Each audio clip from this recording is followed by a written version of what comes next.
പുതിയ വീഡിയോയിലേക്ക് എല്ലാവർക്കും സ്വാഗതം. വലുതും ചെറുതുമായ സെലിബ്രേഷൻസ് മുതൽ 1 കപ്പ് കോഫിയുടെ കൂടെ വരെ ഉപയോഗിക്കാവുന്ന ഒരു ഡിലൈറ്റ്ഫുൾ ട്രീറ്റാണ് കേക്ക്.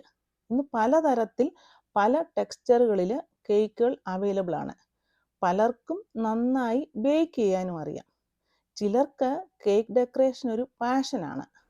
എന്നാൽ കേക്ക് ബേക്ക് ചെയ്യാൻ എത്ര അറിയാമെന്ന് പറഞ്ഞാലും ചെറിയ ഒരു അശ്രദ്ധ കൊണ്ട് കേക്ക് മേക്കിംഗ് ഫെയിൽ ആകാറുണ്ട്. അതിന് പല കാരണങ്ങളുണ്ട്. ചില കാര്യങ്ങൾ ശ്രദ്ധിച്ചാൽ ഏത് സാധാരണക്കാരനും എളുപ്പത്തിലും ടേസ്റ്റിയുമായി കേക്ക് ഉണ്ടാക്കാം. അതിനുള്ള ചില ടിപ്സുകൾ ഈ വീഡിയോയിൽ കൂടി ഷെയർ ചെയ്യുന്നു.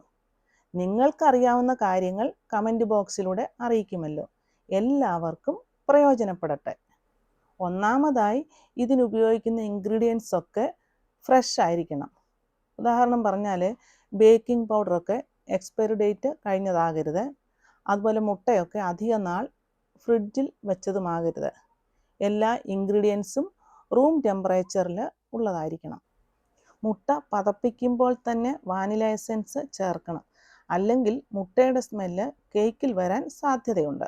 അടുത്തതായി പലരുടെയും സംശയമാണ് ബേക്കിംഗ് സോഡയും ബേക്കിംഗ് പൗഡറും ചേർക്കാതെ കേക്ക് ഉണ്ടാക്കിയാൽ കേക്ക് സ്പോഞ്ചിയായി കിട്ടുമോ എന്ന്. തീർച്ചയായും കിട്ടും. പക്ഷേ അതിനുവേണ്ടി നമ്മൾ ചില കാര്യങ്ങൾ ശ്രദ്ധിക്കണം. ഒന്നാമതായി മുട്ടയുടെ വെള്ളയും മഞ്ഞയും സെപ്പറേറ്റ് ചെയ്ത് പതപ്പിക്കണം. പ്രത്യേകിച്ച് വെള്ളക്കരു നന്നായി ബീറ്റ് ചെയ്ത് പതപ്പിക്കണം. വെള്ളയും മഞ്ഞയും സെപ്പറേറ്റ് ചെയ്യുമ്പോൾ മഞ്ഞക്കരു വെള്ളക്കരുവിൽ മിക്സ് ആകരുത്. അതുപോലെ ഇൻഗ്രീഡിയൻസ് എടുക്കുന്ന പാത്രങ്ങളിലൊന്നും ഒട്ടും വെള്ളമയം കാണരുത്. മുട്ടയുടെ വെള്ള നന്നായി പതഞ്ഞു വരുമ്പോൾ മാത്രം കുറേശ്ശെയായി പൊടിച്ച ഷുഗർ ചേർത്ത് നന്നായിട്ട് ബീറ്റ് ചെയ്യുക. യെല്ലോ പാർട്ട് ഒത്തിരി ബീറ്റ് ചെയ്യേണ്ട ആവശ്യമില്ല.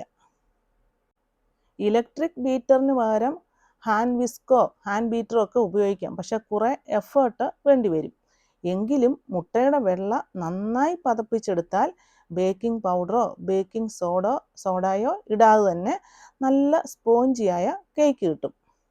അതുപോലെ നല്ല ഫ്ലഫി സോഫ്റ്റ് കേക്ക് കിട്ടാനായിട്ട് നമ്മൾ എടുക്കുന്ന പൊടിയെ പല പ്രാവശ്യം അരിപ്പയിലൂടെ ഇടഞ്ഞെടുക്കണം.